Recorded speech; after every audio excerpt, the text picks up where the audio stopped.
Yeah, this is the equatorial mount that flat earthers hate so much. This was when I'd set it up in Punter to practice trying to align it to the sun, because typically the only times I've ever used this before were for tracking night sky. So being able to set it up using the stars as alignment, I knew full well, but trying to do it blind aiming at the sun was going to be a little bit more difficult.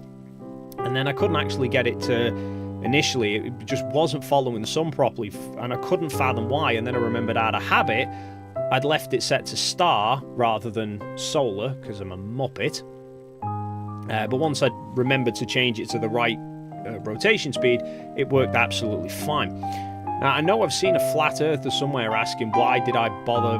Why was I going through this trouble of, having so much of a problem setting up this EQ mount, and why didn't I just set it up to... I could have just set it to 90 degrees, have it horizontal, and done a track round much easier, which would have worked great if I was using a wide-angle lens. Unfortunately, with a 500mm lens, I only had about a 3 degrees vertical field of view, so if I'd done that, I'd have very quickly lost sight of the sun. But, that's just flat earth experts that don't actually understand what they're talking about.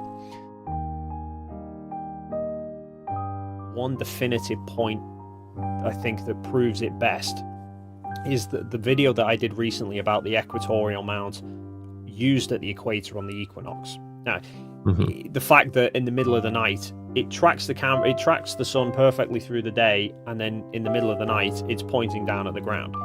Right, that thing works. You don't have to use it at the equator or on the equinox. You can set it up anywhere on any day, and when the sun sets, the camera's pointing towards the ground. I think just the equator and the equinox makes it more apparent, the fact that at midnight the camera is literally pointing straight down at the ground because the sun is on the opposite side of the earth. I put that challenge out and said, can any flat earther explain how this works? And I've had nothing other than Nathan Oakley's minions saying, oh, earth's measured flat, so...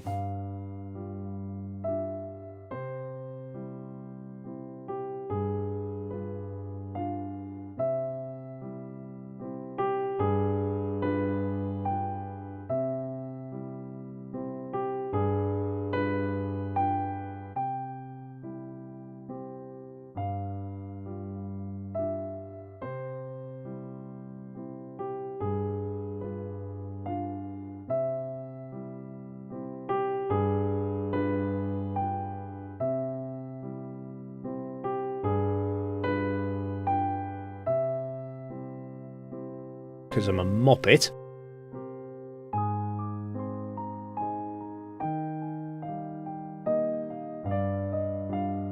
And it was about the EQ mount. And all Nathan Oakley could say is, because when you first set up an EQ mount, it's advised that you level the mount. And he says, well, level means the Earth's flat, so everything else you can ignore. What he didn't understand, because he's never used an EQ mount, and what I tried pointing out to the guy who came into my chat, is you don't need to level the mount. It makes it easier to set it up, but you don't need to level it. You can set it up without it being level, which completely nullifies Oakley's argument.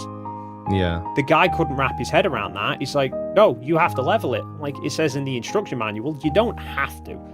So get on with that. And he just couldn't reconcile with it. He's like, no, Oakley's told me it needs to be level, so hers must be flat.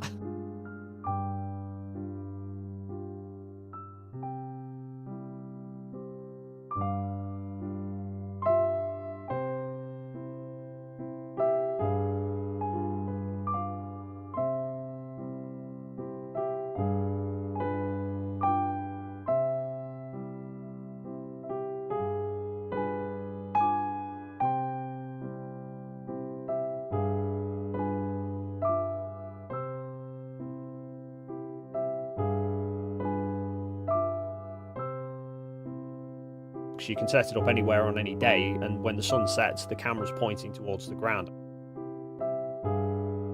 When the sun sets, the camera's pointing towards the ground.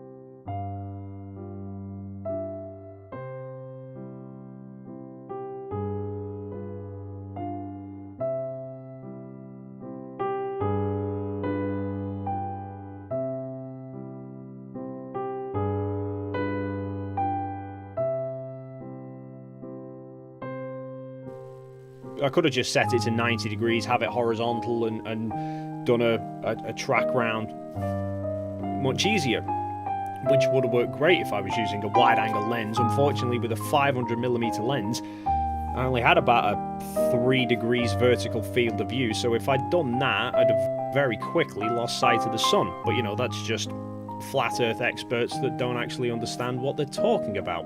All of the original photos are publicly available. I've uploaded them to a folder on Google Drive, which is linked down below in the description.